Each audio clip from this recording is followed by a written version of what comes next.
चलिए बच्चों, तो आप सब कैसे हैं?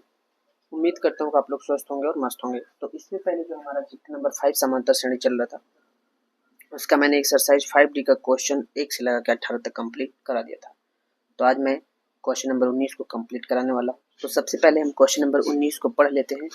क्वेश्चन नंबर 19 में दिया है, एक सीढ़ी के क्रमागत डंडे परस्पर 25 सेंटीमीटर की दूरी पर हैं। जैसे कि आकृति में दिखाया गया है, कह रहे डंडों की लंबाई एक समान रूप से घटती जाती है और सबसे ऊपर वाले डंडे की लंबाई 25 सेंटीमीटर है। सबसे ऊपर वाला डंडा मतलब प्रथम पद होगा, तो प्रथम पद को हम किससे लिखते हैं? ए से। तो हमारा हो जाएगा 25 सेंटीमीटर। आगे कह रहा है, और सबसे यदि ऊपरी और निचले डंडे के बीच की कुल दूरी दे रखा है, कुल दूरी, तो कुल दूरी हमारा दिया है, कुल हम लिख लेते हैं क्षैतिज दूरी। तो कुल क्षैतिज दूरी दे रखा है 2 सही 1/2 मीटर। तो जैसा कि आप क्वेश्चन देख रहे हैं, एक सेंटीमीटर में और दूसरा मीटर में है, तो या तो हम टोटल को मीटर में बदल लें या फिर टोटल को सेंटीमीटर में। तो सेंटीमीटर में बदलना आसान होगा, तो अगर इसे हम बदलना चाहेंगे तो 2 दूनी 4, इन दोनों का गुणा करेंगे, ऊपर वाला जुड़ जाएगा, तो हो जाएगा 5/2। मीटर को सेंटीमीटर में बदलने के लिए किससे गुणा कर देंगे? 100 से सेंटीमीटर हो गया। 2 से इसे डिवाइड करेंगे, 2 पंचे 10, 1 0, तो बचेगा 5 गुणे 50। अगर हम इसे गुणा करते हैं तो कितना हो जाएगा? 250 सेंटीमीटर। तो स्पष्ट रूप से लिखा है, जो ऊपरी वाला डंडा था और जो निचला वाला डंडा है, टोटल कितना है? बीच की दूरी उनकी कितनी है? 250 सेंटीमीटर। तो कह रहे तो डंडों को बनाने के लिए लकड़ी की कितनी लंबाई की आवश्यकता होगी डंडे बनाने के लिए? तो यहाँ प्रश्न में भी दे रखा है, तथा सबसे निचले डंडे की लंबाई 45 सेंटीमीटर है। निचले का मतलब तो हमारा अंतिम पद होगा, अंतिम पद को हम एल से लिखते हैं, तो ये 45 सेंटीमीटर हमारा हो गया। तो जो हमारा अंतिम पद है वो 45 सेंटीमीटर, मतलब जो निचला डंडा है वो 45 सेंटीमीटर है और जो सबसे ऊपर है वो 25 सेंटीमीटर है। हमें टोटल ये बताना है कि इसमें कितने डंडे लगे हैं। तो हम यहाँ लिखेंगे,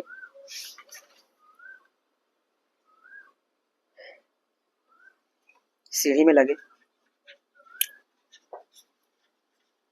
लगे डंडे।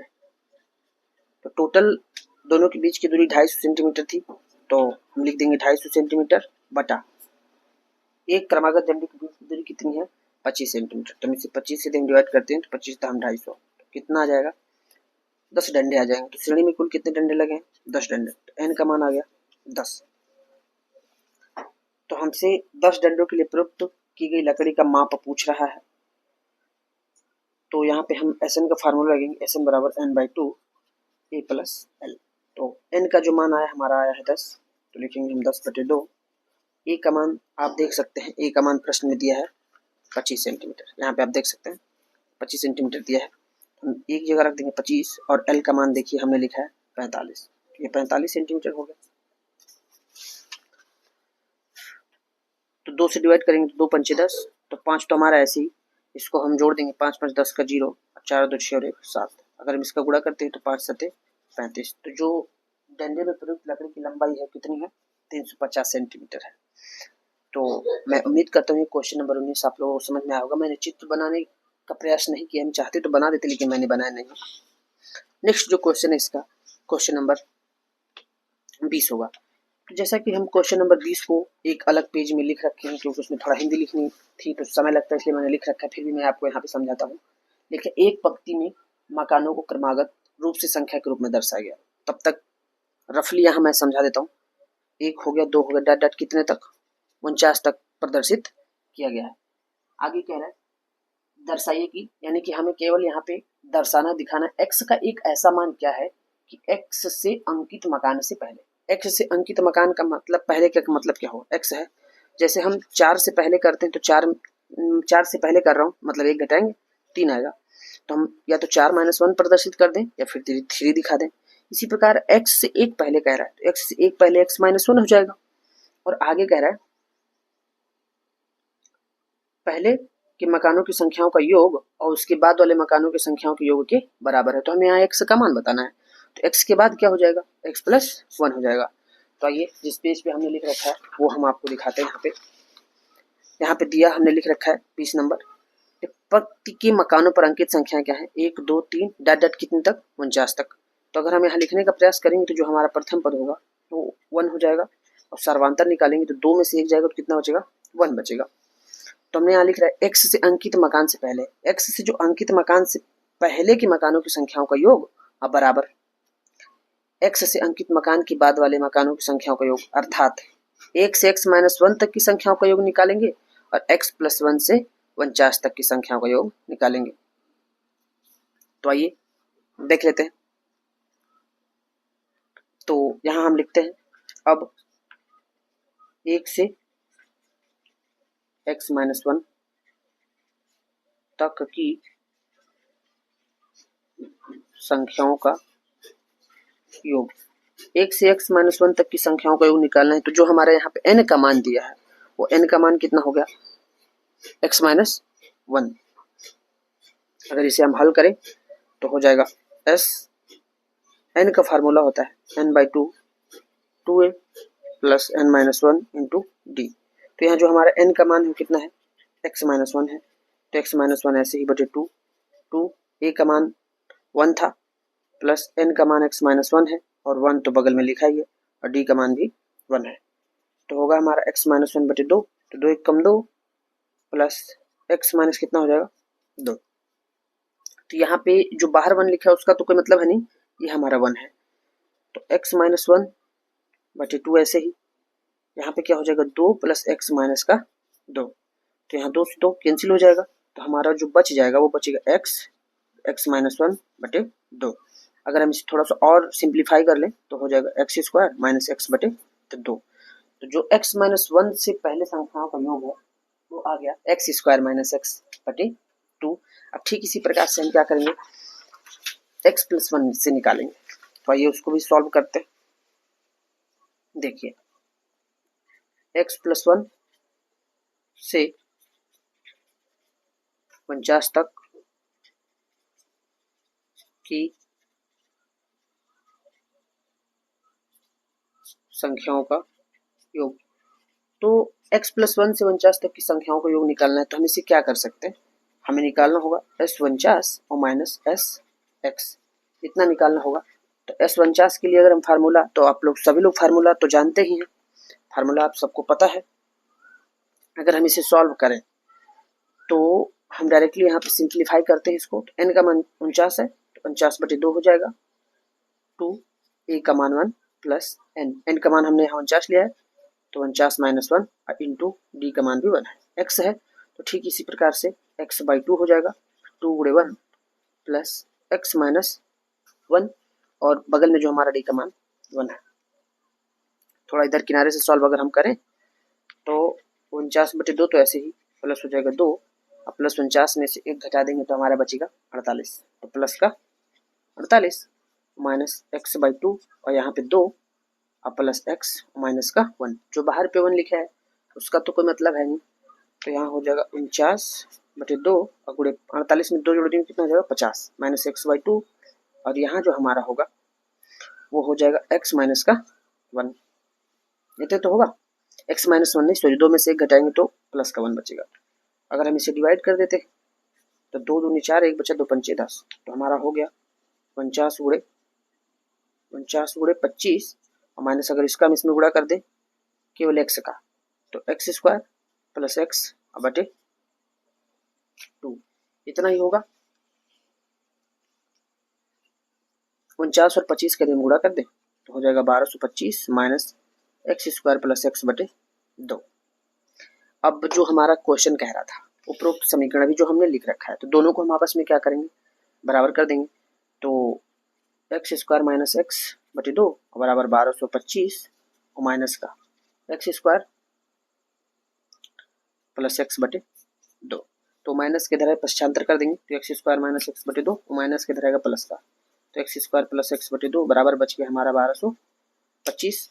देखिए यहाँ पे हर बराबर है तो हम लिखेंगे एक बार, तो हो जाएगा x square minus x plus x square plus का एक्स बराबर 1225।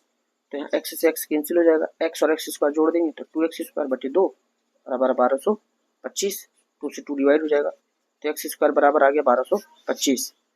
स्क्वायर जाएगा तो क्या होगा, रूट होगा, तो 1225। तो अगर हम 1225 को का गुणनखंड करें तो लगभग वही 35 गुणे 35 के आसपास आएगा। तो रूट से जब संख्या कोई बाहर निकलती है तो क्या आता है, 35।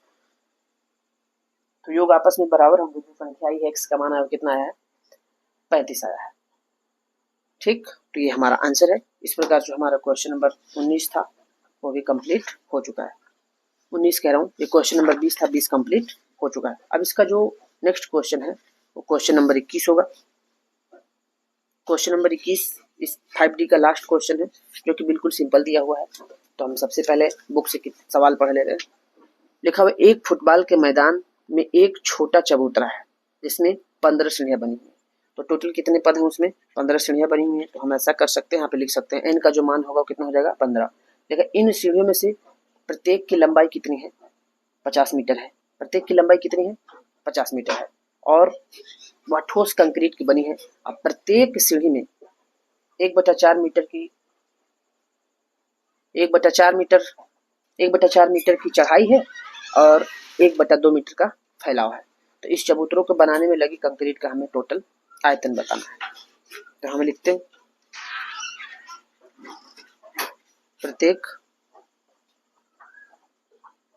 प्रत्येक सीढ़ी की लंबाई दे रखा है, प्रत्येक सीढ़ी की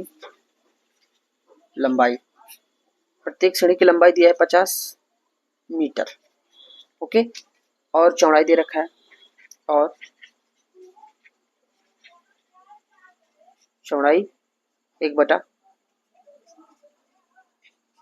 मीटर, और सीढ़ी में क्रमागत रूप से चढ़ने के लिए जो उसका फैलाव दिया था, चढ़ाई दी थी, वो कितना दिया था, 1/4। तो अगर हम इसको समांतर श्रेणी में लिखने का प्रयास करेंगे, अगर हम श्रेणी बनाते हैं तो कितना बन जाएगा, 1/4, 1 बटे के बाद कितना, 2/4, 2 बटे के बाद कितना, 3/4, डाट डाटी कहाँ तक चला जाएगा, 15/4 तक। तो यहाँ हमें सबसे पहले ही पता करना है कि पहली श्रेणी में जो कंक्रीट लगा है उसका आयतन कितना है, फिर दूसरे का पता करेंगे, बाकी हम आसानी से इसको हम हल कर सकते हैं। तो मैं देखिए लिखने का प्रयास करते हैं। पहली सीढ़ी में लगी कंक्रीट का आयतन जो 50 मीटर थी, और सीढ़ी का जो फैलाव है 1/2 मीटर है, और जो सीढ़ी का चढ़ाई है वो कितना है, 1/4 मीटर। अगर हम इसे हल कर दें तो 2 से डिवाइड करेंगे तो 25 हो जाएगा, मीन्स कितना आ गया, 25/4 घन मीटर आ गया। ठीक इसी प्रकार से दूसरी श्रेणी का हम निकालेंगे। तो देखिए दूसरी श्रेणी में लगी कंक्रीट का आयतन, तो जो टोटल सीढ़ी की लंबाई हो 50 है अगुड़े। अब यहाँ पे दूसरी सीढ़ी आ गई, कितना आ जाएगा, 2/4। जो सीढ़ी की चढ़ाई है वो कितना है, सॉरी ये तो 1/2 ही हमारा रहेगा, ये नहीं बदलेगा, चौड़ाई तो 1/2 है, लेकिन जो फैलाव है 1/4 से अब एक एक्स्ट्रा हो गया तो कितना हो जाएगा, 2/4। अगर हम इसे डिवाइड कर दें तो ये 25, तो हो जाएगा 25 दूना 50/4। यहाँ तक तो सही है।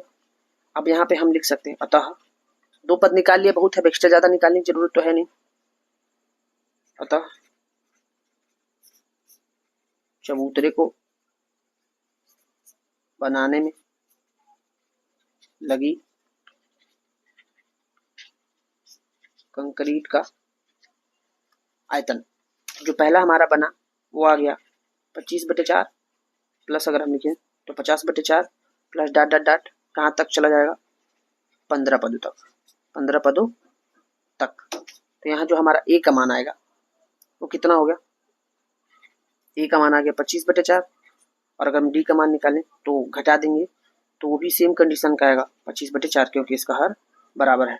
और टोटल आप देख रहे हैं जो एन का मान है वो कितना है, 15 है। तो यहाँ हमें टोटल बताना है, कुल आयतन बताना है। तो फार्मूला लगाएंगे, एस एन बराबर n/2 2a plus n-1 into D. तो यहाँ टोटल n का मान 15 है, तो 15/2 तो ऐसे ही 2 गुणे ए का मान कितना था, ए का मान 25/4 है, प्लस एन का मान 15, 15 - 1 और गुणे डी का मान 25/4 है।